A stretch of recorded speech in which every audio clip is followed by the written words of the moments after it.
অন্তর্বর্তী সরকারের গেল এক বছরে চাঁদাবাজি নিয়ে ক্ষুব্ধ ব্যবসায়ীরা। রাজধানীতে এক আলোচনায় এমন অভিযোগ করেছেন তারা।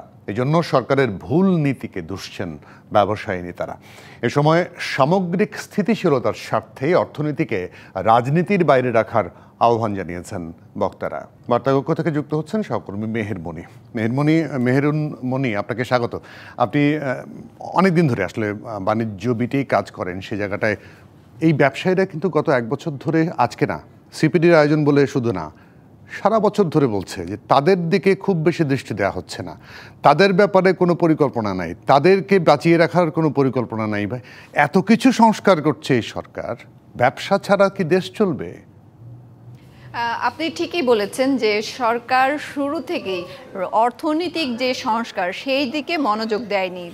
বরাবরই আমরা দেখে এসেছি যে এই অন্তর্বর্তী সরকার রাজনৈতিক সংস্কারগুলোকে তাদের অগ্রাধিকার দিয়েছে, ফলে চাপা পড়ে গেছে দেশের অর্থনৈতিক সংস্কার। কিন্তু দেশের অর্থনীতি না চললে, দেশের মানুষ যদি ভালো না থাকে, সেক্ষেত্রে রাজনীতি আসলে কাদেরকে নিয়ে করবেন যদি মানুষই না ভালো থাকে? সেক্ষেত্রে সরকারের যে অগ্রাধিকারের তালিকায় এই যে অর্থনৈতিক গুরুত্ব না পেল, এটি কিন্তু সমালোচনা বরাবর গত এক বছর ধরেই শুনে আসা হচ্ছে। যে বিভিন্ন, যেমন সিপিডি তারাই বলেছে বা ব্যবসায়ীরাও বলে আসছে যে অর্থনীতির যে ধুঁকছিল যে বিগত আওয়ামী লীগ সরকার তাদের পতনের পর তার আগে থেকেই অর্থনীতি ধুঁকছিল, কিন্তু সেই যে উত্তরাধিকার ভাবে যেটি অর্থনীতির যে অবস্থাটা পেয়েছে এই সরকার, সেটি কিন্তু খুব একটার পরিবর্তন দেখা যায়নি। কারণ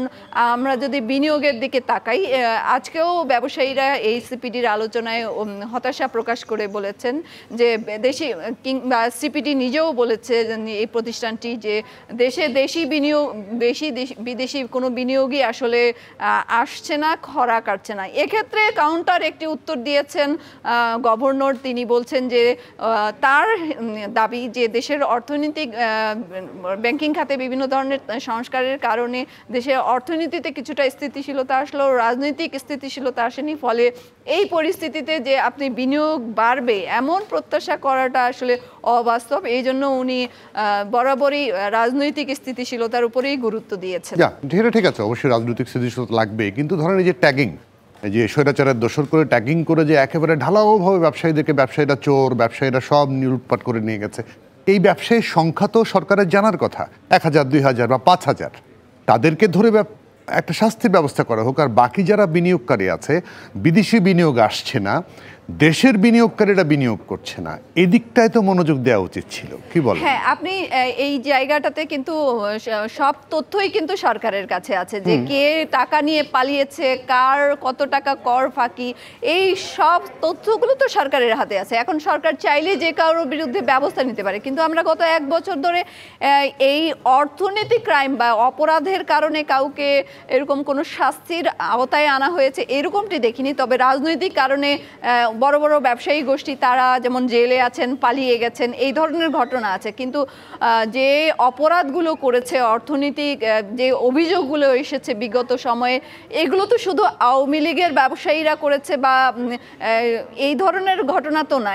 এর সাথে আরও অন্যান্য যারা, তাদেরও তো রাজনৈতিক সংশ্লিষ্টতা রয়েছে অন্যান্য পার্টির সাথে। ফলে তারাও তো এই দেশে আছে, কিন্তু কাউকে তো আসলে আমরা শাস্তির আওতায় আনতে দেখিনি। সেক্ষেত্রে মানে যে স্থিতিশীলতার কথা বলা হচ্ছে, রাজনৈতিক স্থিতিশীলতা, সেটি তো অবশ্যই নির্বাচনের মাধ্যমেই আসতে পারে। যেহেতু নির্বাচনের একটা ক্ষণগণনা শুরু হয়ে গেছে, আপনার কি মনে হয় যে আগামী ফেব্রুয়ারিতে নির্বাচনটা হলে, নতুন সরকার ক্ষমতায় আসলে তারপর একটা স্থিতিশীলতার দিকে যাবে, বিনিয়োগ বাড়বে?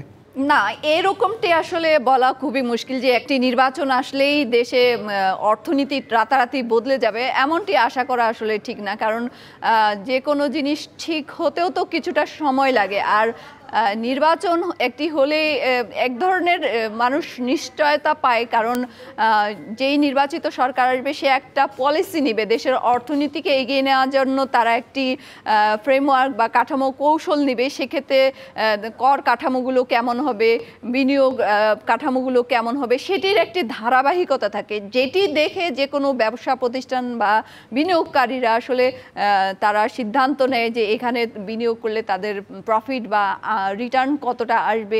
সেই সব সিদ্ধান্ত পলিসি, তখন একটা পলিসিতে স্থিতিশীলতা আসে আগামী 5 বছরের জন্য। ফলে তখন মানুষ এক ধরনের আস্থা পায় বিনিয়োগের জন্য। কিন্তু রাতারাতি যে বদলে যাবে দেশের অর্থনীতি, এমনটা বলা আসলে খুব কঠিন। জি, একদম পরিষ্কার। মেহরিন মনি, আপনাকে অনেক ধন্যবাদ সময় দেওয়ার জন্য।